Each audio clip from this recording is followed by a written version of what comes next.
Hey, thanks for joining me. Hope you're doing well.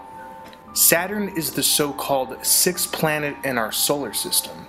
This number 6 is incredibly significant when we look at the six-sided hexagon NASA shows us at Saturn's north pole. This hexagon is in fact soft disclosure. You see, Saturn is not what we've been told.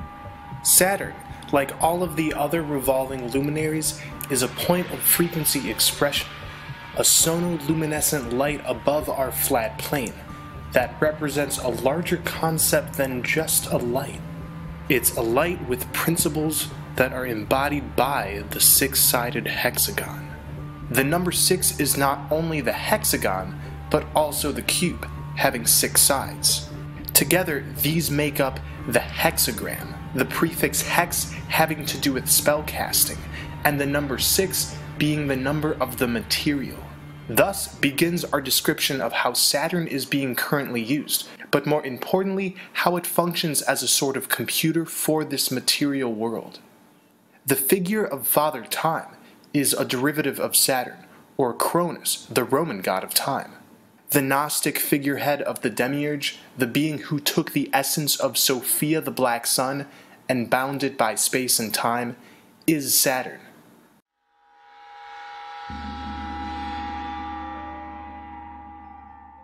This word we hear Satan is simply a later version of the word Saturn, so the common Christian assertion that it's Satan's world simply means that we are ruled by Father Time, all of us, within the cube. But little do most Christians know that Yahweh is the Hebrew personification of Saturn.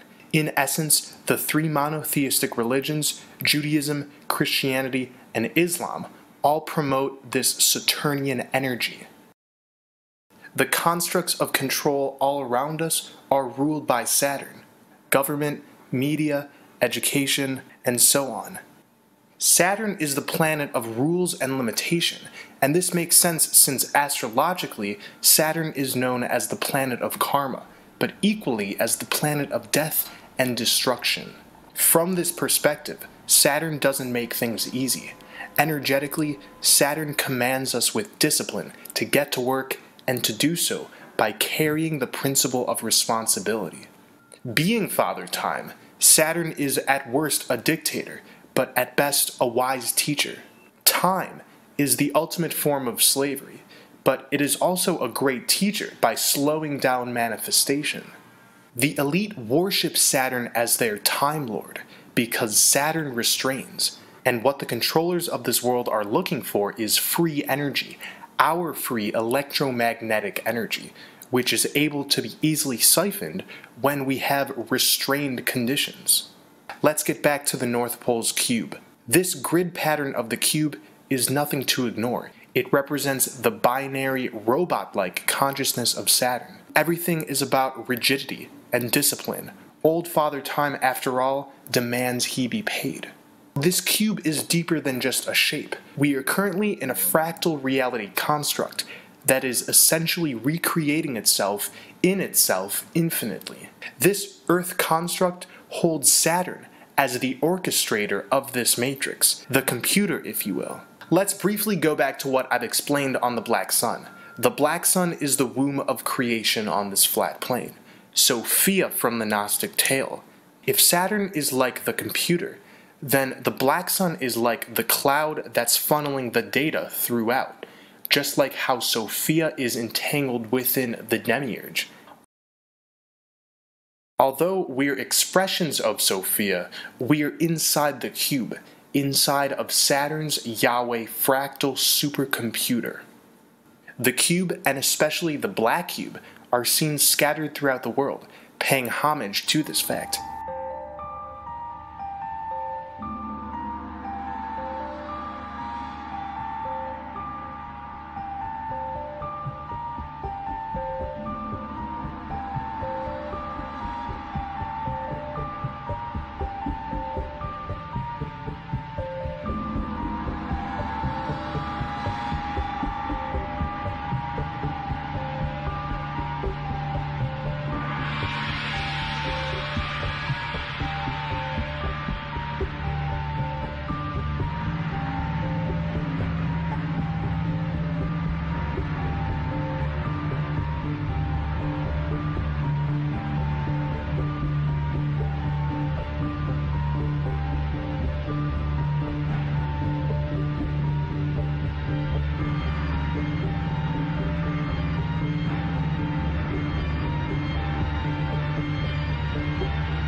these waves that create time.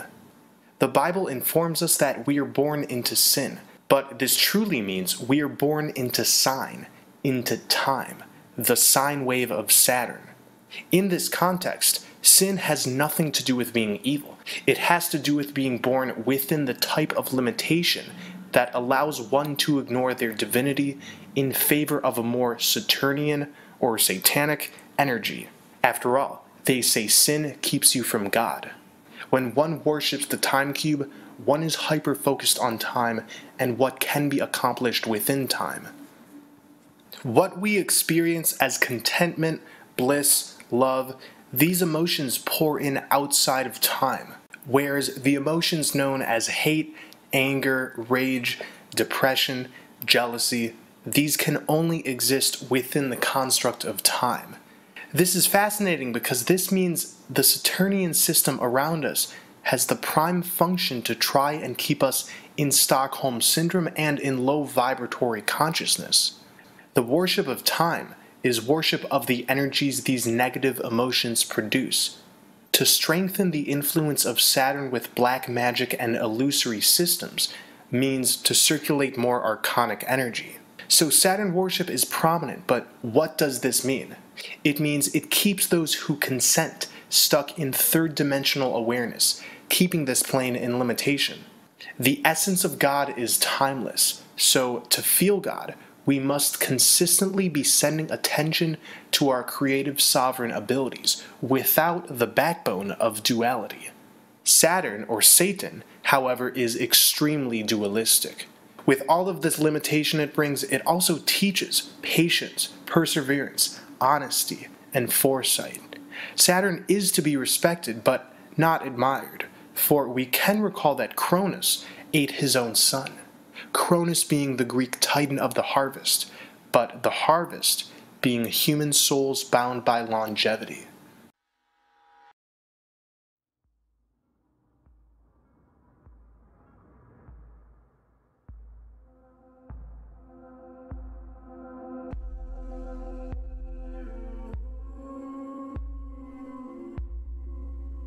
We have been exploring Metatron's cube, this temporary encasement which has been binding consciousness to geometric configurations designed to hold a soul within its false matrix. Blanketed with such a dense overlay, Earth and all of humanity has spun on the cycle of birth and death in order to maintain a consistent energy supply for the entities who maintain this system.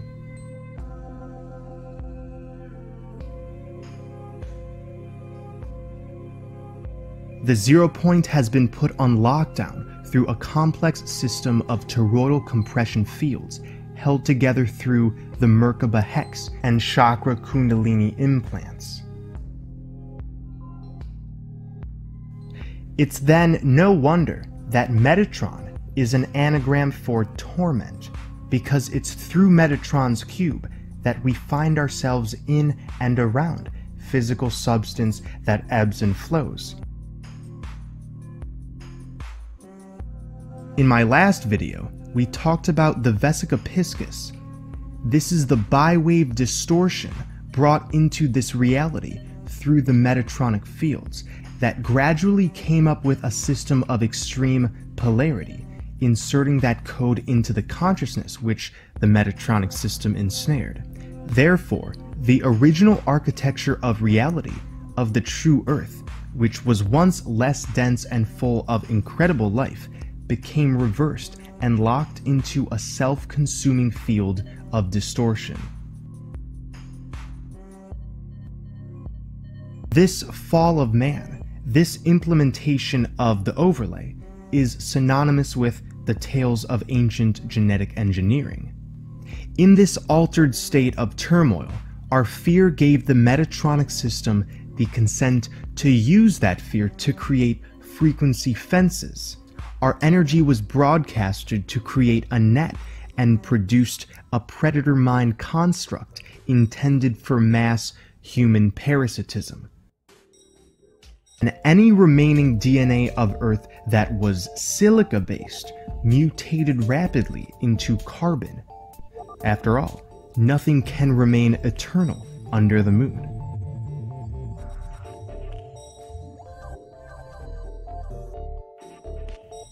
Carbon comes from the Latin carbo, meaning coal or charcoal, because it burns easily, it's fallible. And the same way we can put charcoal in our fires to warm us up, the various entities who uphold the energy extraction matrix use our carbon suits as a means to warm themselves up.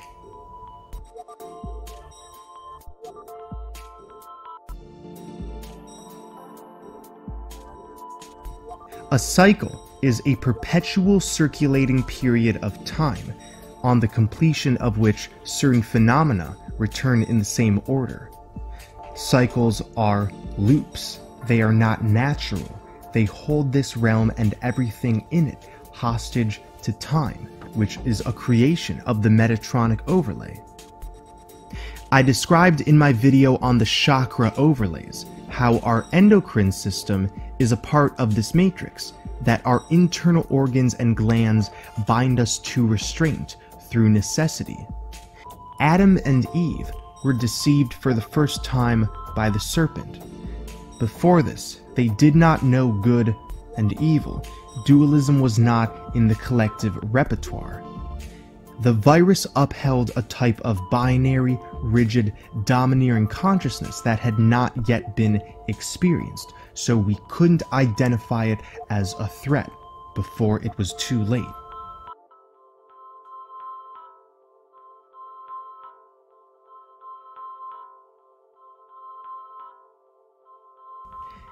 After the inversion, the original world collapsed.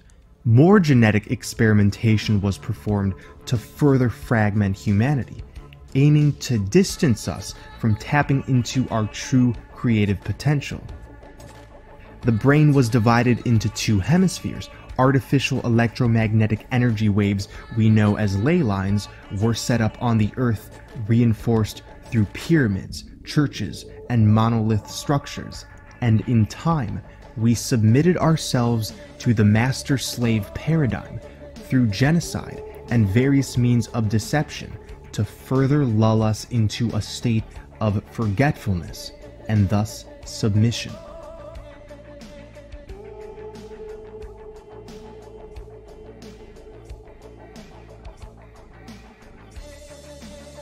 We have been severed into 7 levels of perception. This is the security system of the Metatronic overlay. 7 layers of the aura, 7 chakras, 7 glands of the endocrine system, 7 states of matter, 7 colors of the rainbow, 7 notes of the musical scale, and 7 planets. What we call planets are nets. They are the plan to net us all in this overlay. There are 7 reinforcers to this overlay system above us, which energetically keep everything moving in cycles and according to fate, which really means fatality. This system is held by Saturn, also known as Satan or Father Time. This is the lord of the Metatronic system. This is why Saturn is at the top of the ancient depictions of these spheres of influence. An urn is a vase that holds cremated ashes. The name is revealing to us Saturn sits on the urn of the overlay, acting as the lord of discipline and karma.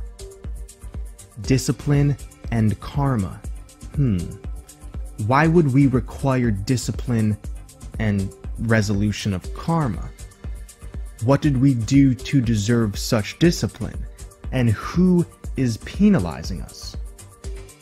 After realizing this situation for what it is, how can any force deem humans as the wrongdoers who need to correct their ways? Well, karma and discipline are the patriarchal orders of the caretakers of the energy extraction matrix. Humans have been told that birth and death are necessary in order to work out issues and become perfected. the karma soul recycling system has been a farce, a false light trap designed to maintain the Metatronic overlay. We call this system the Saturn Moon Matrix because it begins with the Moon and ends with Saturn.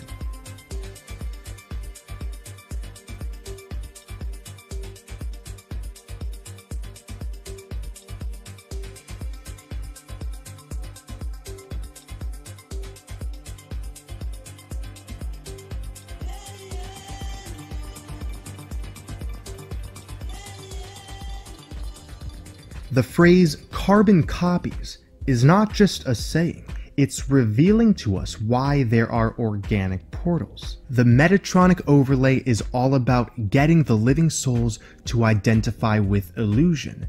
It's about creating an atmosphere that is convincing enough so we give our consent to it.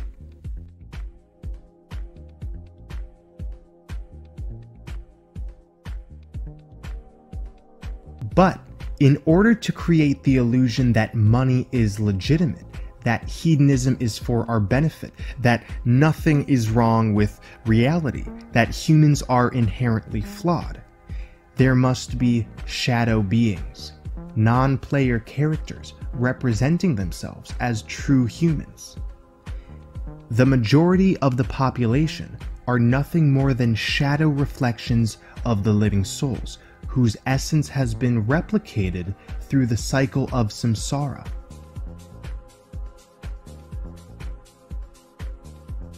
It's commonly asserted that everybody has a doppelganger.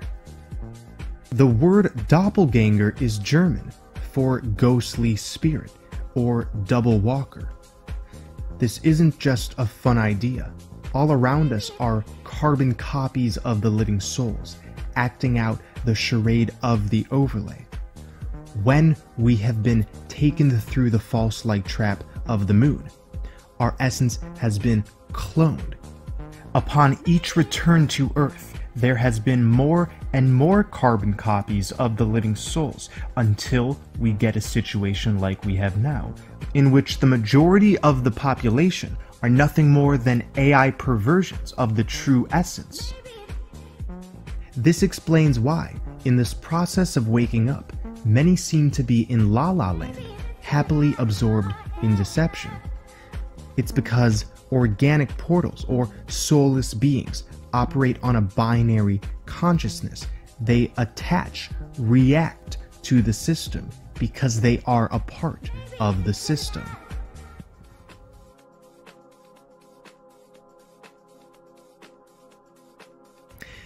Here's a paradox to swallow. There are absolutely entities that have constructed and upheld the energy extraction matrix through convincing us to invert the frequency of truth by over-identifying with rigid consciousness and a reality based in master-slave mentalities.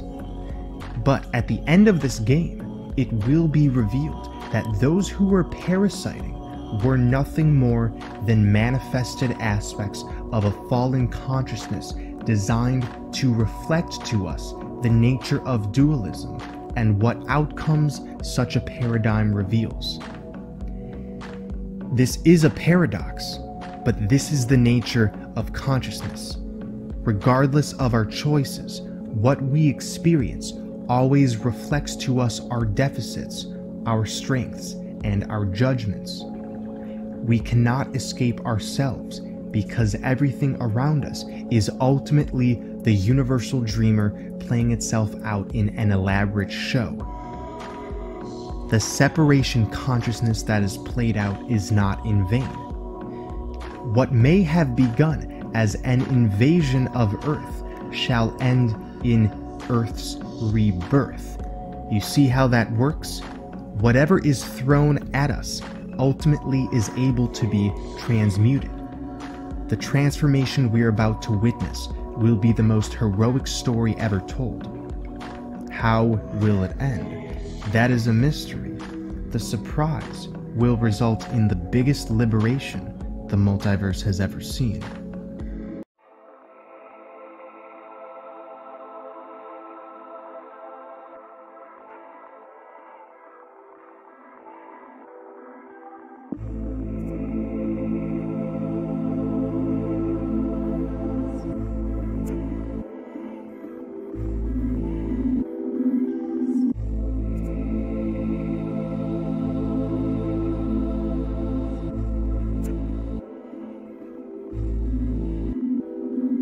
There's an underlying thread which connects everything on Earth through patterns, geometric codes, and mathematical ratios, all pointing to a connection to a central processing mind.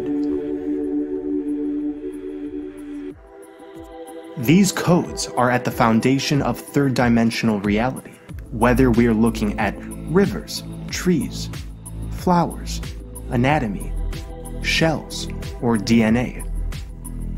The pinnacle of sacred geometric forms is the mystical cube known as Metatron's cube. This complex symbol contains the interrelated angles and shapes which the physical world is blueprinted after, and acts as the algorithmic processor for the third dimension, which is really nothing more than a false matrix existing in a temporary quarantine within a true, unwavering universe free from the restriction of time and decay. The template and guiding force behind this dream world, this veil which has led us and all of nature into the cycle of Saṃsāra, is Metatron's cube.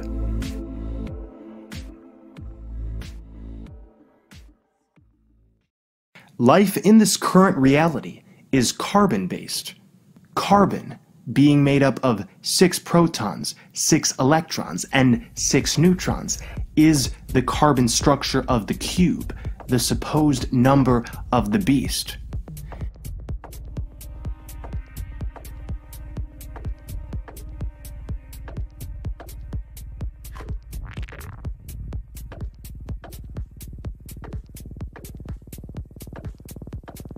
This is why the 6-pointed star is such a common symbol. It's the seal which has taken our infinite heart energy and funneled it into this 3D shadow world. Locked within such an elaborate maze of geometric hexes and grids, humanity has been seeing with half vision, segregated from the true Earth, which, like us, is currently blanketed with limitation via the Metatronic overlay system. The goal of this system has been to funnel creative essence into a game of polarity, of light and dark, of opposites. We have been used as a food source to energetically power this hierarchical Metatronic system. This has been visualized as the all-seeing eye and the pyramid. We have Metatron's cube at the top, a binary processing machine which imposes decay. We can personify this force as an imposter god, whom the dark Cabal have been placing in high esteem, since they use the Metatronic overlay to carry out their energy extraction.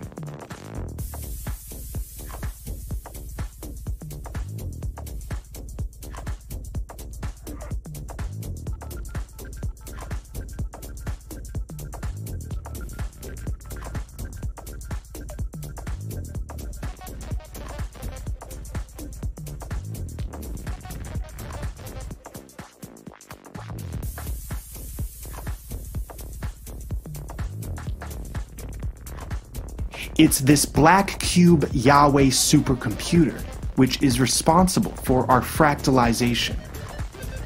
Metatron's cube ultimately represents containment, cubes within cubes within cubes, the geometric squaring of our consciousness, the ultimate magical container. Everything is compressed within a toroidal structure in this false matrix. This universal electromagnetic field is a compression field. It compresses the heart into Metatron's container, attempting to seal it off from the infinite.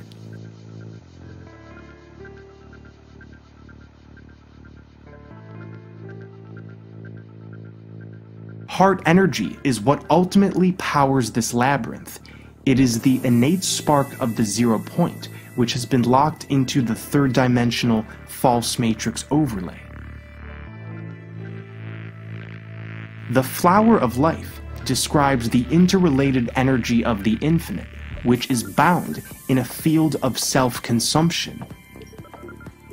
Hence, why this current reality is full of disease, decay, stagnation, conflict, and overall dualism. The flower of life is contained, meaning transcendent essence bound into limitation. The flower of life and Metatron's cube actually describe the same thing. They are the same three-dimensional form being expressed two-dimensionally as different. Curved lines are feminine, and rigid lines are masculine. So what we have is an ever-expansive, feminine, regenerating energy funneled into a rigid, masculinizing Metatronic system. The creative essence of us and of Earth has been contained through mixing the flow of spirit into a fixed template where it is bound by matter. We can relate this situation to the Gnostic story of Sophia, the great mother who became bound to matter via the creation of the Demiurge. This is why every experience in this cube has significance. This is why we experience synchronicity. This is why there's seemingly a tug of war between spirit and matter, because we have funneled the unwavering into the set.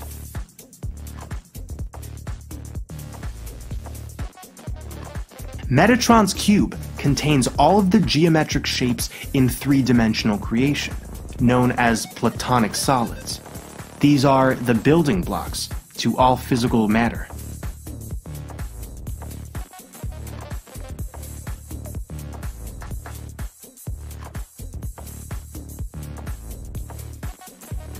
The platonic solids are the container blueprints which Metatron uses to impose hyperphysicality. It is a group of 5 three-dimensional solid shapes, each containing all congruent angles and sides. It is these geometrical figures which manifest as elements in 3D: fire, earth, air, water, and aether.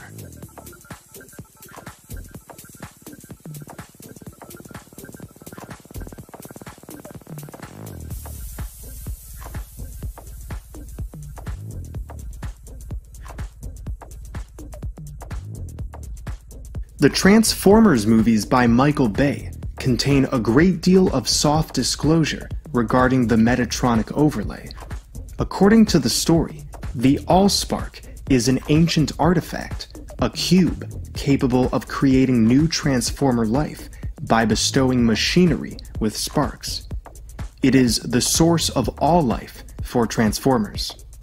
We are the Transformers, transformed from an unrestrained experience into one destined by the linear mechanics of the hypercube of Metatron's cube. In the movies, Megatron is really a personification for Metatron. Megatron is the warlord and leader of the Decepticons, a faction of sentient, self-configuring extraterrestrial robotic lifeforms. This is revealing to us. It is the Metatronic Carbon Hypercube Toroidal Chakra Kundalini Geometric Prism overlay that is the reason for this finite existence, for the cycle of birth and death, for time, for decay. In prior videos, we have talked about organic portals. This is what Transformers calls the Decepticons. They are carbon copies of the original living souls who were entrapped here. Basically, there is a finite number of beings here with essence outside of Metatron's cube who have been ensnared in a system full of people who appear on the surface to be real, but are nothing more than Decepticons who pay automatic allegiance to the system in order to cloud the living soul's perceptions of themselves and to keep them restrained to hyperphysicality. We are in the multidimensional hypercube, the Tesseract.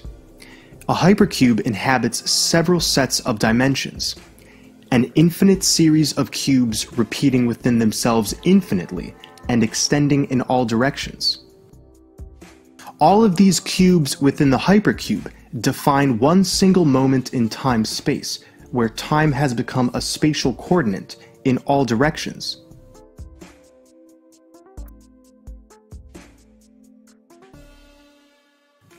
At the center of the hypercube is the merging and converging of the toroidal field. This is the field of magnetics, which is a net. Consciousness is the light that shines through the black hole at the center. This is what creates the magnetic field. This black hole is the generator of the toroidal vortex, the seed encased in the hex. Within this black hole, all the information is stored that is projected holographically into the hypercube, creating existence. Each cube within a cube demonstrates one linear possibility, so we can only experience one out of an infinite trajectory of timelines, one at a time. Because of this, everything seems to have a linear cause and effect, a stable beginning and end. Everything has to move in one way. This is Father Time, the Yahweh supercomputer of consciousness.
The Vesica Piscis is the womb of the black hole, the portal through which all energy is toroidally birthed into Metatron's cube.